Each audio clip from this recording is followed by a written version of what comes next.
In a small village shrouded in fog, wooden houses stood fragile like memories too tired to last. Winter had not yet arrived, but the air was already cold as the skin of the dead. Windows were shut tight, not from fear of thieves, but from fear of something smaller than dust and more lethal than a blade. A cat walked slowly across the empty street, then stopped and stared at the house at the end of the alley. That house was silent. No fire, no voice. But you know something is inside.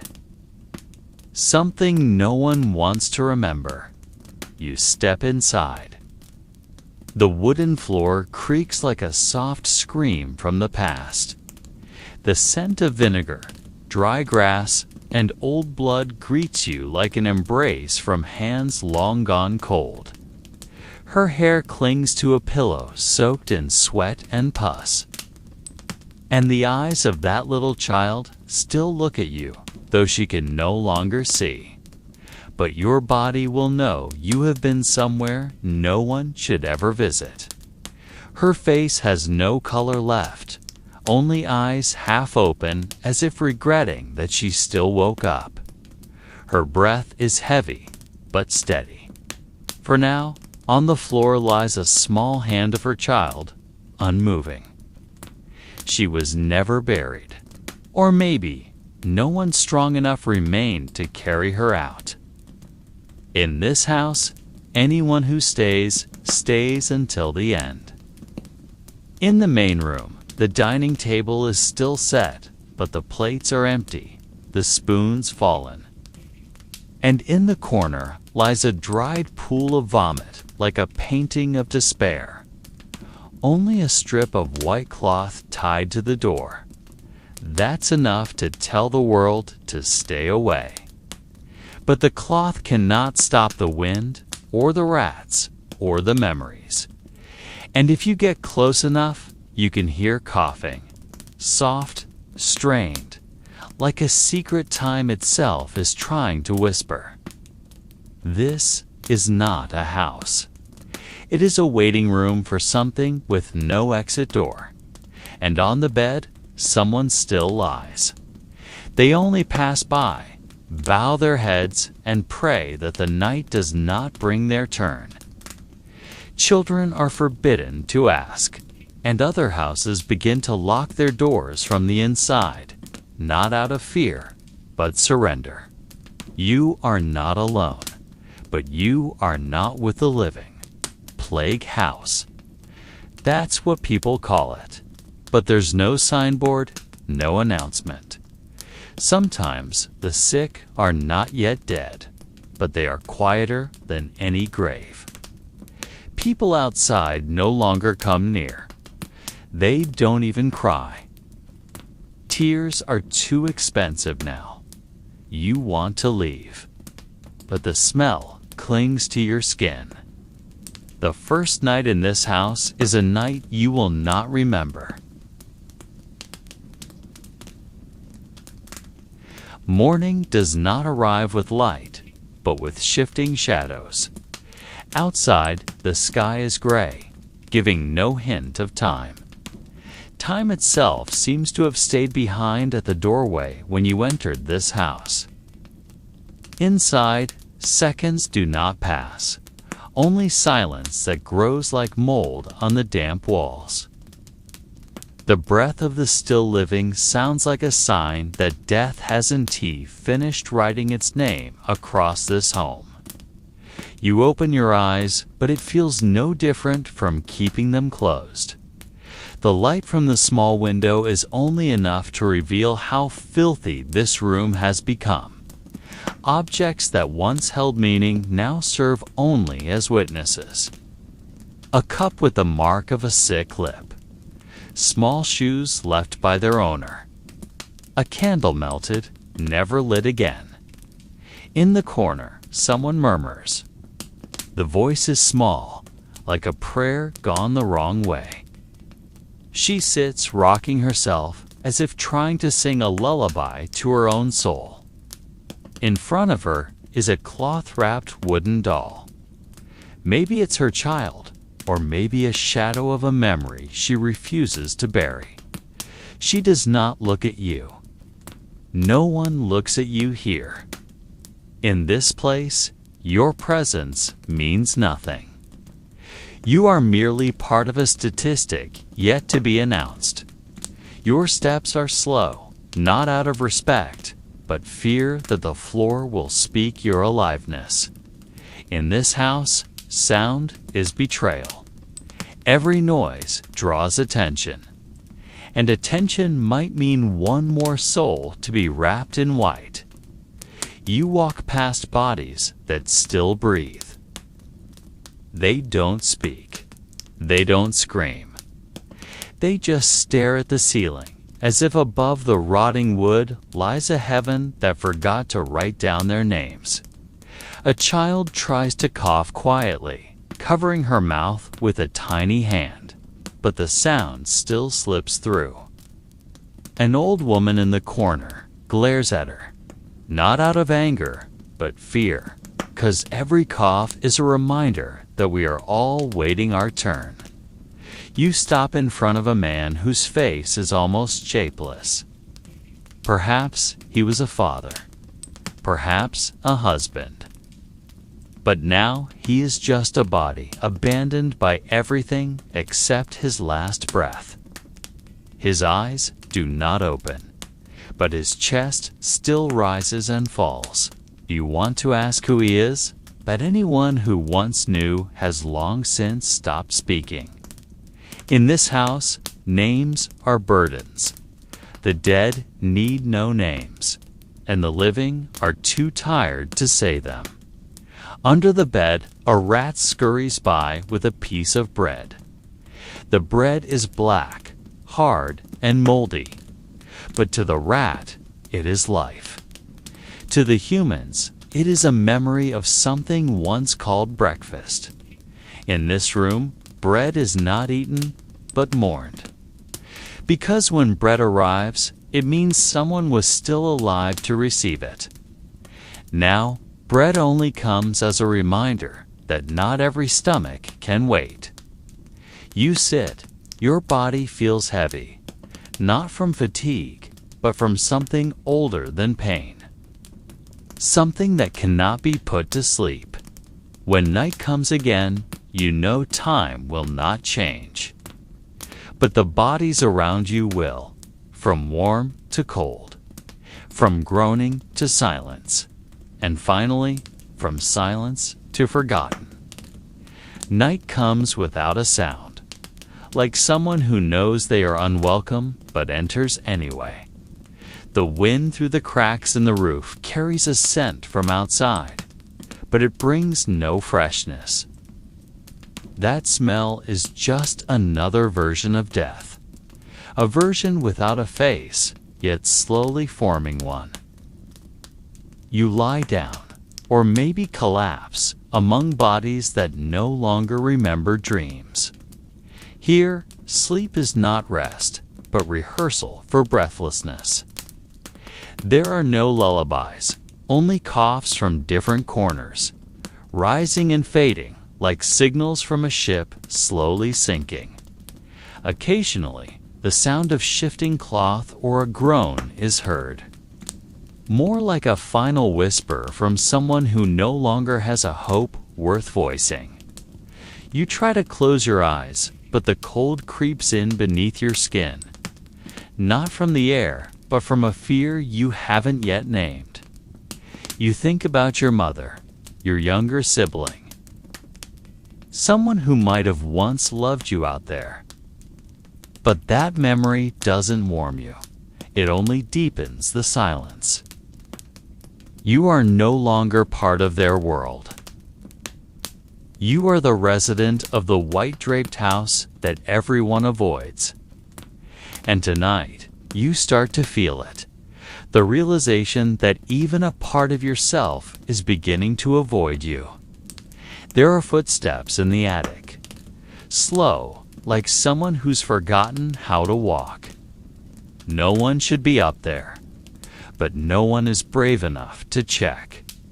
Everyone still alive knows that sometimes the sounds from above aren't about what is living, but about what hasn't yet realized it is dead. This house holds many things that do not wish to leave.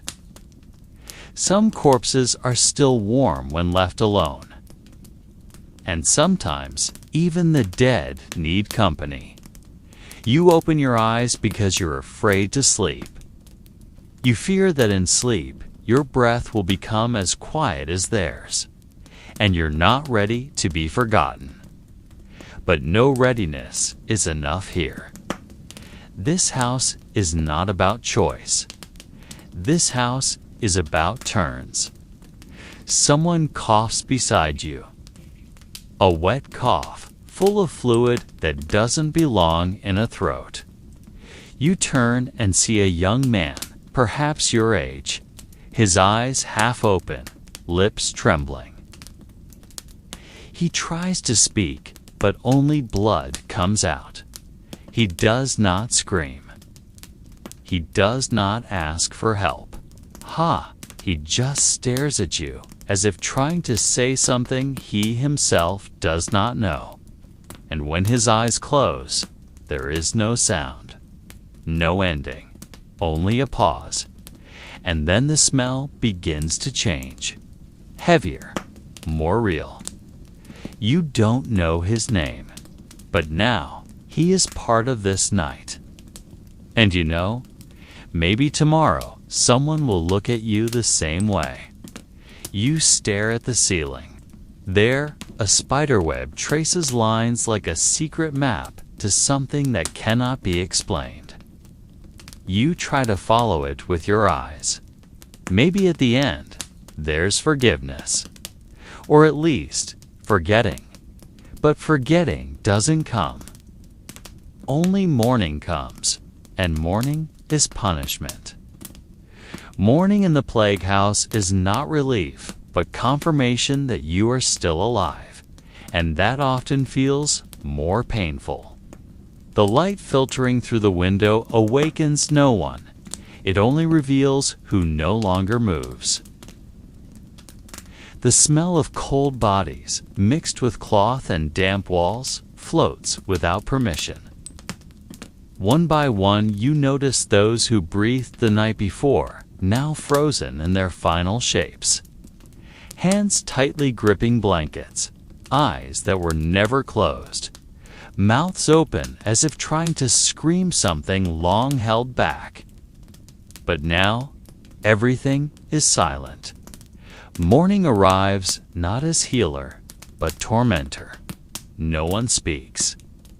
Those still living merely nod, gaze at one another with hollow eyes, and return to their corners. In this world, sorrow is no longer expressed, but quietly chewed. Crying is useless. Screaming only quickens your exile. So we swallow everything. Grief, fear, even the anger of survival. You try to stand, but your body feels light, like a spirit, unsure if it's still tethered to its flesh. Your steps lead you to the center of the room, where a little girl sits beside her lifeless mother. She doesn't cry. She only sings something in a small voice, barely a murmur, without words. Perhaps it's a lullaby once sung to her. Perhaps it's just a sound to keep her sanity. She glances at you briefly, then bows her head again, as if knowing there is nothing to give and nothing to ask. You walk into the kitchen. This kitchen once worked. You can see the traces of pots that once caught firelight. But now it's just scorched residue and puddles of stagnant water. No food, no firewood. Just empty plates and cracked cups still standing in formation, like soldiers unaware the war has long ended. In a corner, a bundle of cloth, not spice, not cooking supplies, but a baby's body. silent since last night. Someone placed it there, maybe hoping a miracle would bloom in the kitchen's warmth. But there are no miracles in this house, only repetition. Outside the window, a bell rings in the distance. That sound brings no hope, only warning. A bell means the corpse cart is coming. It means someone from outside will enter and carry away those who no longer breathe. But they won't speak. They won't ask names. They won't offer prayers, only lift, wrap, and vanish. If your body is taken tomorrow, no one will come looking for you, and no one will remember your face. You return to the room, sit in the same place. Someone has taken the spot of the man who died last night. Life must continue the rotation. A warm bed must quickly be replaced before coldness absorbs what little life is left. And as you look toward the wall, you realize this house absorbs everything. Sounds, memories, even names. You begin to forget who you are. Forget your mother's voice. Forget the feeling of sunlight on your skin. What remains is only your body and the cold. Elsewhere, morning means beginning. Here, morning is simply the continuation of a yesterday that failed to end. The day drags slowly, like a mist unwilling to rise from the earth. Outside, the world might still turn the sun. There might still be children running through streets. There might still be warm bread and the sound of church bells. There, a dried blood stain has turned black, like an eye staring back at you. A dry, high-pitched voice, like wind lost inside a chimney. But even the light feels like an ill-mannered guest. It reveals faces withering, skin darkening at the edges of wounds. Beneath a tree that died last season, someone digs into the soil. Slowly, not from respect, but from weakness. It is not a burial. Another body will be lifted today, maybe two. You think about yourself, about how easily forgotten you'll be, about how, if you vanish today, no one will notice but the smell left behind. And even that will only make others pull their blankets tighter. You want to be angry, want to scream, want to be remembered. But in this house, there's no room for wants. Only breath and time rotting together. It's only an attempt to keep the stench from overwhelming those still breathing. A sky that is blue, not gray. You want to hug someone? Not as a living resident, but as residue clinging to the walls. As a shadow standing without a body, as the final breath caught in a doorframe. You know it. But you are too tired to be afraid. Anyone, but no hand here is warm enough. All hands shiver. All hearts hardened from beating too long without hope. No one approaches, no one comforts. We all already know. After that voice, a new silence will come. And their body will become part of tomorrow morning. Or a way out that only appears to the most desperate. But this house gives no doors. This house only closes.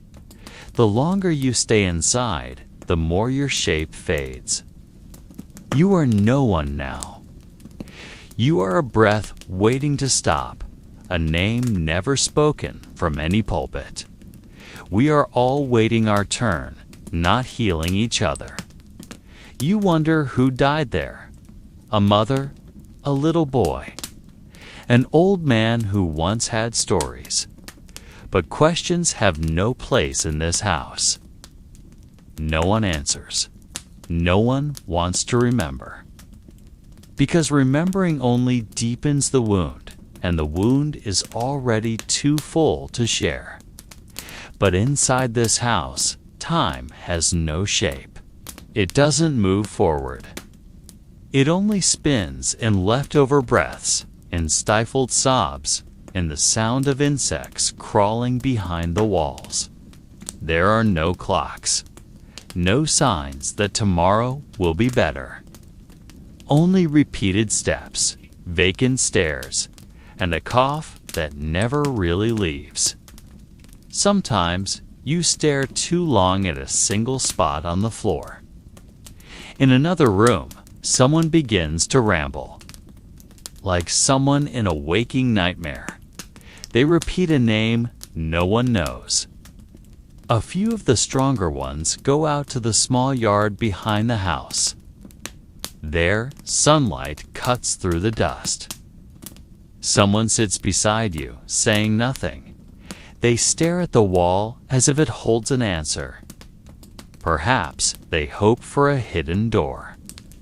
In the distance, the bell rings again. This time, closer. You know what it means? You close your eyes not to sleep, but to imagine the sky. A sky that is not a leaking ceiling. And you know, if this continues, you too will become part of this house. There are nights in the plague house that don't feel like night at all. No stars, no sound of night birds, no fire burning. Just a darkness so thick, as if even time is afraid to touch this place. The air feels colder than yesterday. Like death is closer now, clinging to your bones, peering from behind the door. In the long silence, you start hearing something that isn't sound, like a breath from the past or whispers from the walls. Not clear, not loud, but real enough to make you open your eyes to ensure you're still alive. You look around the room. The remaining faces all sleep with their eyes half open, as if they fear that closing them means they won't open again. Someone murmurs in a fevered dream, a name you don't recognize. Perhaps a name from a dream. Perhaps a name from before the world fell apart. Something breaks inside your chest when you hear that name, because it sounds like hope, and hope feels foreign in this house. Outside, footsteps echo, not normal footsteps. These are heavy, slow, dragging. You hold your breath. Everyone in the house knows that sound. It's not a visitor, not a helper. It's the sound that comes when someone is ready to be taken. Sometimes they come sooner if the house is too full, but they don't knock. They just enter. And when they leave, one body disappears, never to be seen again. The door doesn't open that night, but the footsteps remain, circling the house like a creature not yet invited, but already hungry. You pull your blanket tighter, not from the cold, but from the fear that grows slowly like mold inside your soul. You want to cover your ears, but the sound isn't for hearing, it's for feeling. And the more you resist it, the closer it comes.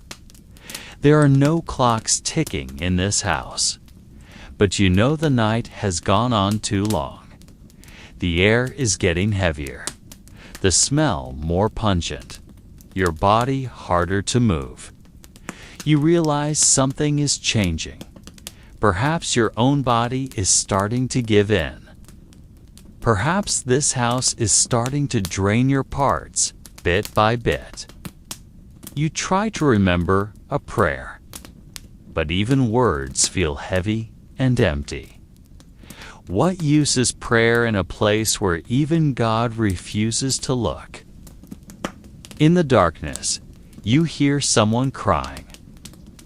Not loud, just a soft sob slipping through the wooden walls. A cry without words, without request. A cry like the song of an old tree, slowly cracking. You don't know who's crying. But the sound stabs at you. Not because it's sad, but because it feels too human for a place like this. It's a reminder that beneath all this dust and fear, there is still a heart, not yet dead, but not for long. Because in this house, everything will die, sooner or later.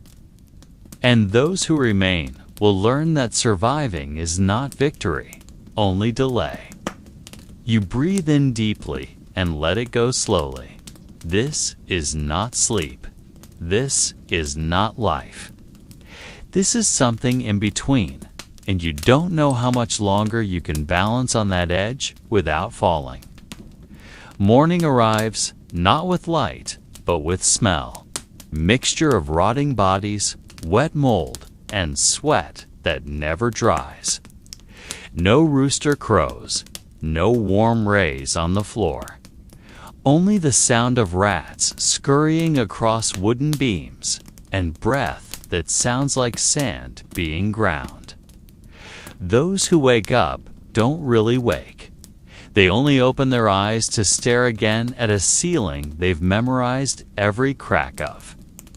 There is no hope this morning, only another pause before the next night devours them. An old woman sits in the corner of the room with trembling hands.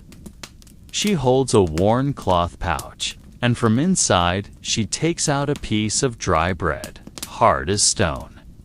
She doesn't eat it. She only stares at it for a long time. Maybe that bread holds a story. Maybe it was the last gift from someone long buried without a name. Maybe she's waiting for someone who will never return to share it with her. You approach, sit beside her, but she doesn't see you, her eyes still fixed on the bread. In a house like this, many people don't look at you, even when you're right in front of them. They look inward, into wounds too deep to stitch, into memories whose shapes are already fading. There is no conversation this morning, not even whispers. Because any voice in this house feels like an insult to those who just stopped breathing. In another corner, a small child from where no one knows sleeps under a burlap sack, still alive, but his face pale and stiff like a wooden doll. He doesn't cry. Maybe he's forgotten how. Or maybe, in a place like this, even children are born into silence. No mother rocks him. No father comforts him. Only cold walls and a hard floor. You look at that child and wonder, will he live longer than you? And if he does, is that a blessing, ... or a punishment? You try to go outside, looking for air. But the world outside is no better. The sky remains gray. The ground remains soggy. And there is no sound but the wind, carrying whispers of forgotten names. You walk past a yard overgrown with dying grass. There lies a pile of small stones. Not graves, just markers, so they won't be stepped on. Those buried there had no ceremonies. Just a hole, dirt, and forgetfulness. By the half-collapsed wooden fence, you see something unusual. A straw doll, standing tall, facing the house. Its face painted with charcoal. Its eyes empty holes. No one knows who made it, but it's always there. Never falls, never touched. As if it guards the house, or worse, seals everyone inside. You stare at it for a long time, and for some reason, you feel it knows your name. When you return inside, the atmosphere has changed. Someone died while you were gone. The body is already covered with cloth, laid near the door. No one cries, no one speaks. Just another body, another morning. You pass the body, heart feeling hollow. Before, you would have felt sorrow. Now, only silence. You know sooner or later, that spot will belong to you too. And no one will turn when your turn comes. The day goes on, but it doesn't feel like day. Time doesn't really move inside this plague house. Everything feels frozen in a moment you don't want to remember, but can't forget. Clocks must have been discarded long ago. No activity, no work, just sitting, lying down, and waiting. Waiting for something unnamed, but everyone knows its shape. You begin to lose track of how long you've been here. 5 days, 10, maybe more. But your body starts to speak, and it's more honest than your thoughts. Joints refuse to move. Your head pulses, and a cough that came uninvited begins to grow into something heavier. Food arrives twice a day, or maybe once. You can't be sure anymore. It's delivered by someone who never enters the house. They leave it outside the door, knock, and walk away in silence. A small basket of cold porridge, cloudy water, and sometimes bread as hard as stone. No one complains. Complaining is a luxury. Even dissatisfaction has vanished from the hearts of this house's residents. They eat only because the body insists, not because they're hungry. Even taste no longer has meaning. One afternoon, rain begins to fall. Heavy, unrelenting. The cracked roof leaks in many places. Water seeps through, forming small puddles on the dirt floor. But no one moves. Rain is part of the house now, like a guest who stayed too long. It isn't chased out nor welcomed, simply accepted. And in its constant dripping, there's a kind of sorrowful rhythm, like a lullaby for those who will die tonight. You lean against the cold wall, watching the bodies move less and less.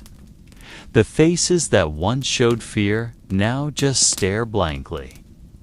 No prayers anymore. No anger. Only surrender. A kind of calm, not born of peace, but of emptiness. Emptiness of tears, of voice, even of hope. And that's the scariest thing in this place. Not death, but how life slowly evaporates without a sound. Night falls again. No one truly sleeps, just sinks into long silence. You hear heavy breathing from across the room. Someone is struggling, but no one approaches, no one helps. Because everyone knows, whoever coughs tonight might be the still body by morning. And everyone, without exception, is saving their own strength, because their turn is coming too. In the corner, you see an old mirror, its cracks forming lines like a spider's web. No one knows who placed it there, but tonight you stand and look into it. What you see is not your face, not your body, but something unrecognizable. Something that lives beneath the skin, behind the eyes, whispering, "You're starting to disappear. You're beginning to become part of this house." And when you can no longer recognize yourself, the house will fully accept you. You sit back down and the rain still falls. Its sound changes, like whispers, but not from the sky. It's as if the rain carries voices from the earth, voices of those already buried, voices that once called names, voices that once cried. Now they don't cry anymore. They just wait, and every night their number grows, because the plague house is never full. It is only patient, and time is its tool.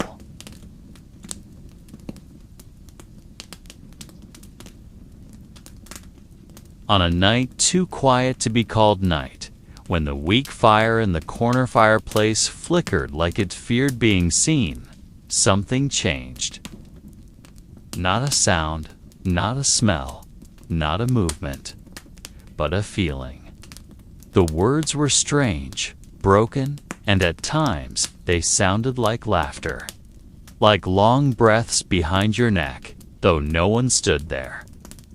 You tried to convince yourself it was a hallucination, but in the plague house, hallucinations are part of reality.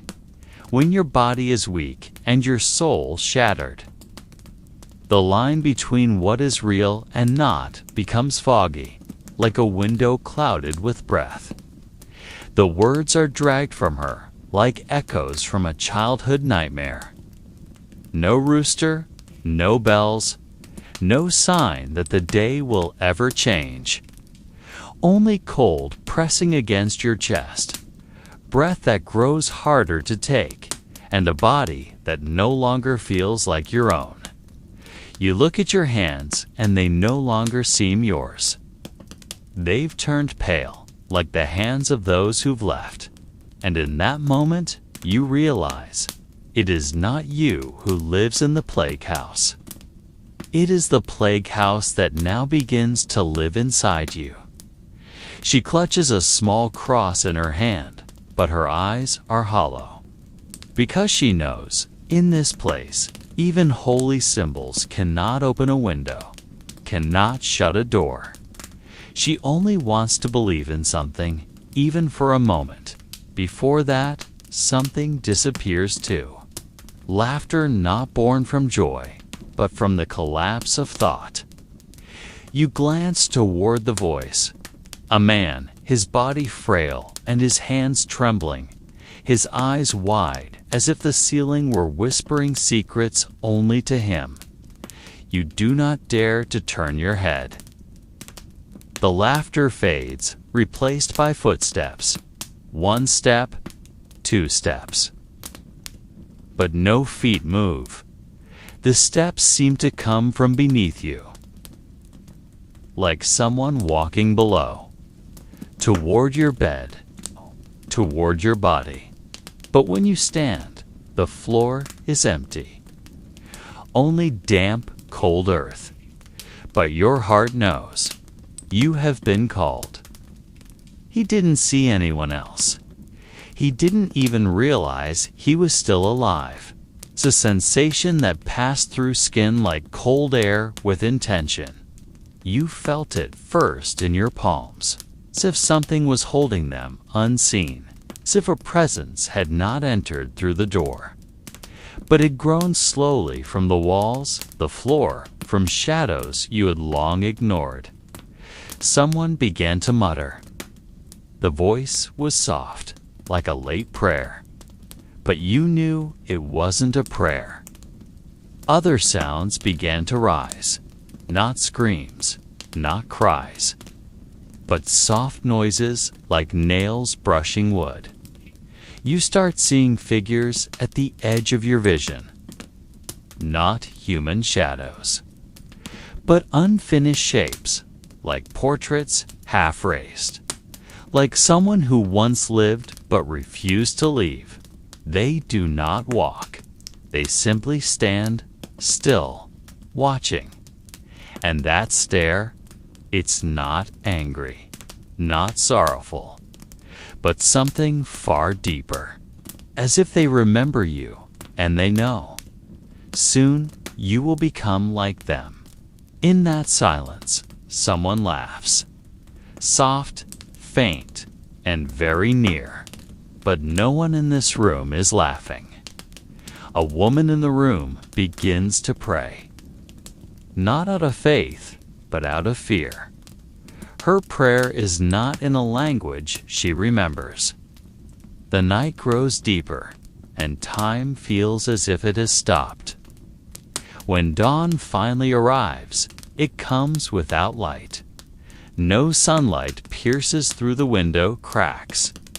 Only a subtle shift in the dark replaces the deeper darkness. You open your eyes and feel as if waking from a sleep that was never truly sleep. Your whole body is heavy, not from exhaustion, but from a kind of silence too deep, like a stone soaked in cold water for hundreds of years. You look around, and not every face remains. Some beds are empty, not because they recovered, but because they were taken during the night. Or maybe, they were never truly there. Sounds from outside echo. Heavy steps and the creak of wooden wheels. The death cart arrives every morning, taking the bodies that are done. No ceremony, no blankets. No words, just bodies wrapped in worn cloth and piled like firewood. You don't know who carries them. They wear cloth masks, move quickly, never looking back, as if fulfilling a task they don't want to remember. Perhaps they too are afraid, not of disease, but of the shadow that one day they'll become part of the cart themselves. You sit still on your bed, your body trembling softly. Not from the cold, but from a newly born awareness. You are not dead, but you are not alive either. Not fully. A part of you stayed behind last night. In the room's corner where the laughter lingered. In the cracked walls among the unfamiliar stairs. In the mirror that reflected you but no longer knew your name. You have changed. Not physically. But something in your soul has broken, and you know. It will not grow back. When the house's gate opens and morning air, which should be fresh, enters, it brings no hope. It brings only the outside world that keeps turning, without waiting for anyone. A world that has forgotten this house. A world that chooses not to know. You could leave. You could walk out of this room. But the deepest part of your heart knows you will never truly go, because this house will stay with you, in your shadow, in your dreams, in every cough you suppress. In every sound heard behind a closed door, you walk slowly to the window, staring at a morning that does not know your name, a sky that feels no regret. And within you, something whispers, not from your mind, not your heart, but something deeper, something born inside this plague house. It says, welcome back, because you may leave this house, but this house will never leave you. It will live in your memory, in your bones. And when the silent night returns, when the light fades and the world sleeps, you will feel that breath again, that step, that laughter. And in the end, what you fear most is not death, but that you've learned to love the silence that was meant to kill you, that a part of you, which should have run, chose to stay with them, here in the house that never truly died.